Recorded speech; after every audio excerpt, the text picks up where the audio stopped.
हम पढ़ेंगे अध्याय 7वें का 3रा श्लोक।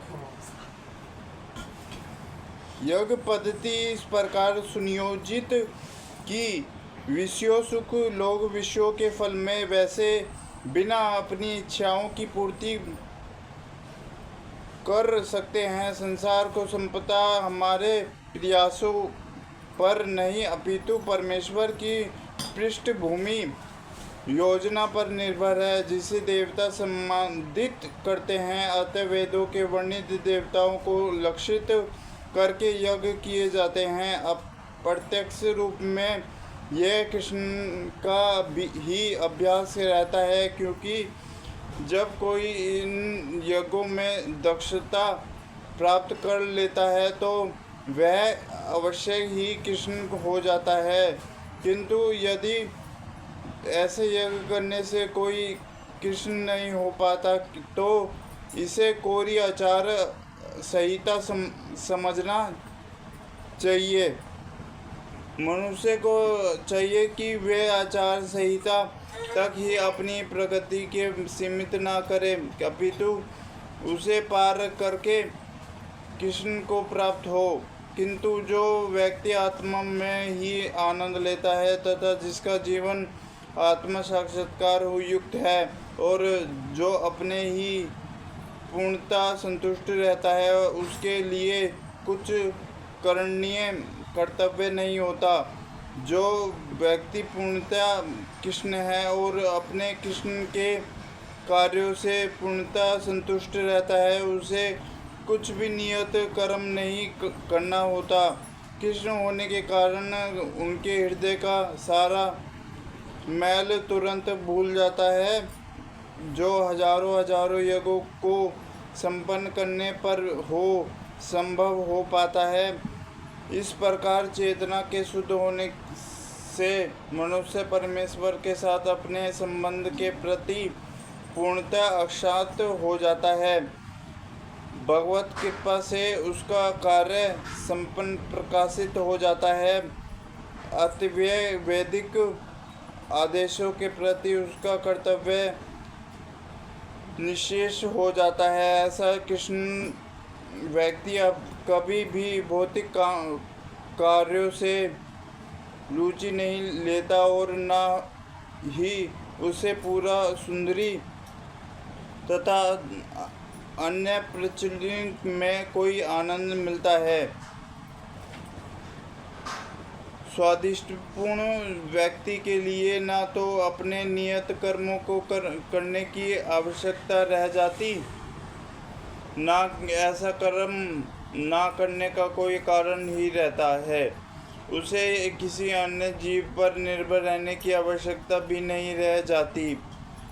स्वयं रूप प्रसिद्ध व्यक्ति को कृष्ण कर्म के अतिरिक्त कुछ भी करना नहीं होता, किंतु यह कृष्ण निश्चित भी नहीं है।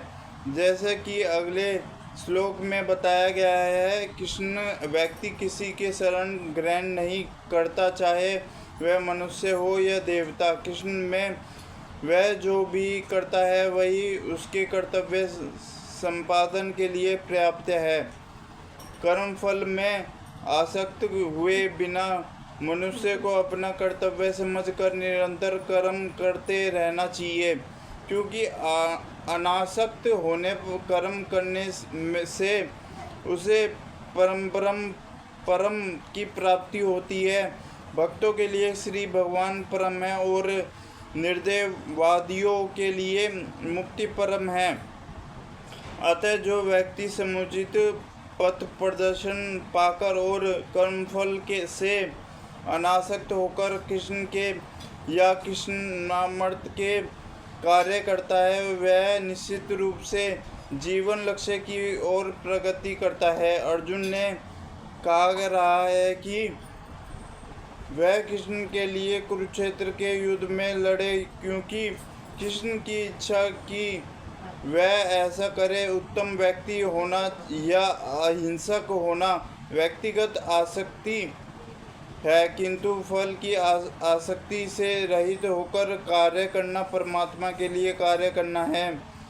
यह उच्चतम कोटि का पूर्ण कर्म है जिसको संतुष्ट भगवान कृष्ण ने की है। नियत यज्ञ जैसे वैदिक अनुष्ठान यून पाप कर्मों की शुद्धि के लिए किए जाते हैं जो इंद्र तृप्त के उद्देश्य से किए गए हैं, किंतु कृष्ण में जो कर्म किया जाता है वह अच्छे या बुरे कर्म फलों में परे है। कृष्ण व्यक्ति में फल के प्रति लेश मात्र आसक्ति नहीं रहती। वह तो केवल कृष्ण के कार्य करता है। वह समस्त प्रकार के कर्मों में रत रहकर भी पूर्णतः अनासक्त रह आता है। जनक जैसे राजाओं ने केवल नियत कर्मों को अपने करने से ही सिद्ध प्राप्त की। सामान्य जनों को शिक्षित करने की दृष्टि से तुम्हें कर्म करना चाहिए। जनक जैसे राजा सुप्रसिद्ध व्यक्ति थे, अतः वे वेदों मोदित कर्म करने के लिए बाध्य न थे। तो भी वे लोग सामान्य जनों के समर्थ आदर्श प्रस्तुत करने के लिए उद्देश्य से सारे नियत कर्म करते रहे। जनक सीता जी के पिता तथा भगवान श्री राम के ससुर थे। भगवान के महान भक्त होने के कारण उनकी स्थिति दिव्य थी, किंतु क्योंकि वे मिथिला जो भारत के बिहार प्रांत में एक परगना है के राजा थे, उन्हें अपनी प्रजा को यह शिक्षा देनी थी कि कर्तव्य पालन किस प्रकार किया जाता है। भगवान कृष्ण तथा उनके साक्षात सखा अर्जुन की कुरुक्षेत्र के युद्ध में लड़ने की कोई आवश्यकता नहीं थी, किंतु उन्होंने जनता को यह सिखाने के लिए युद्ध किया कि वह समर्थ असफल हो जाते हैं तो ऐसे स्थिति में हिंसा आवश्यक हो जाती है। कुरुक्षेत्र युद्ध के पूर्व युद्ध निवारण के लिए भगवान तक के ने सारे प्रयास किए, किंतु दूसरा पक्ष लड़ने पर तुला था। ऐसे संदर्भ के लिए युद्ध करना आवश्यक था। यद्यपि कृष्ण व्यक्ति को संसार में कोई रुचि नहीं हो सकती, तो भी वह जनता को यह सिखाने के लिए किसी तरह रहना और कार्य करना चाहिए। कर्म करता रहता है। कृष्ण में अनुभवी व्यक्ति इस तरह कार्य करते हैं कि अन्य लोग उनका अनुसरण कर सकें, और इसकी व्याख्या अगले श्लोक में की गई है। हरे कृष्णा कृष्णा कृष्णा हरे हरे, हरे राम राम राम हरे हरे।